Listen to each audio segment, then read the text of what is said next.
Hello children, I'm your Nandini ma'am. How are you all?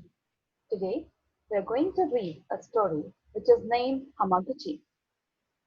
In Japan, many years ago, lived an old man called Hamaguchi.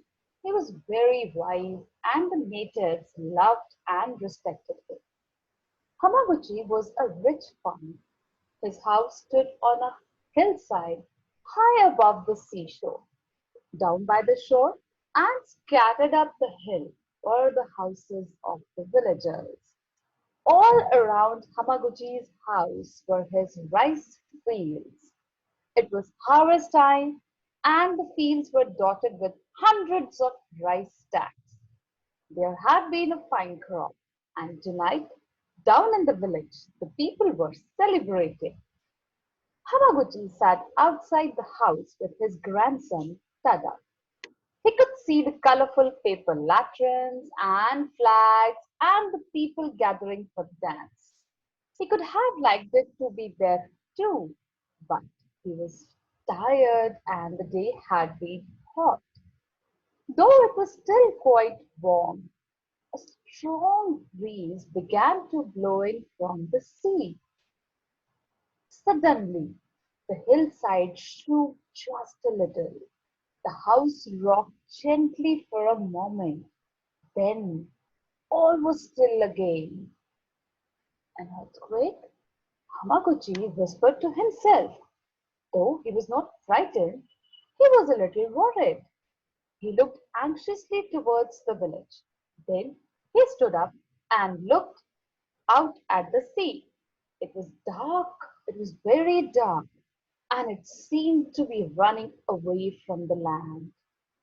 The villagers too noticed the water rolling out, and they hurried towards the beach. They never had seen such a thing before. For a few minutes, Hamaguchi stood and looked. Then he called out to his grandson, Tada, Tada, quick, light me a torch. Tada ran into the house. He picked up a pine torch and lighted it and ran back to his grandfather. The old man grabbed the torch and hurried to the rice fields. He ran along the rows of rice stacks, setting them on fire. As they were dry, they burned quickly. Soon flames and smoke towed into the sky. Dada was puzzled. What had happened to his grandfather? Why was he burning the rice that was their food? What would they eat now?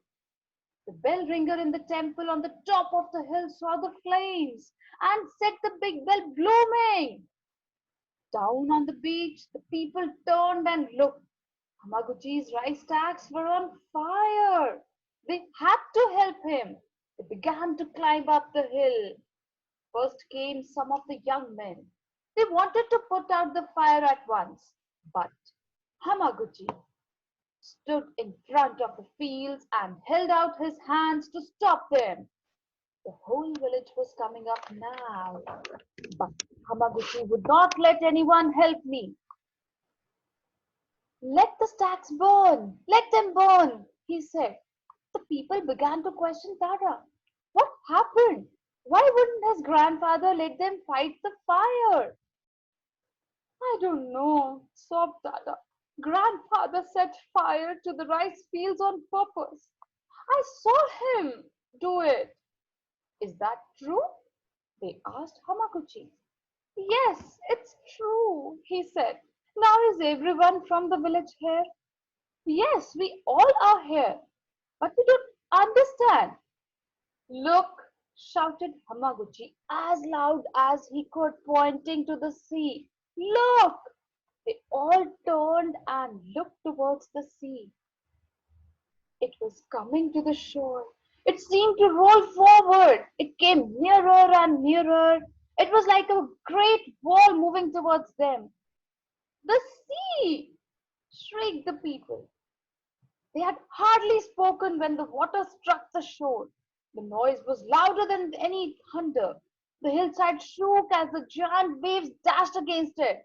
When the water went back, not a house was left. The whole village had been swept away. The people stood silent. They were too frightened to speak. Then Hamaguchi said gently, "That is why I set fire to the rice. My house still stands, and there is room for many. The temple on the hill stands. There is shelter there for the rest." The villagers then realized that Hamaguchi had saved their lives, and they bowed their foreheads to the ground for them. Thank you and happy listening.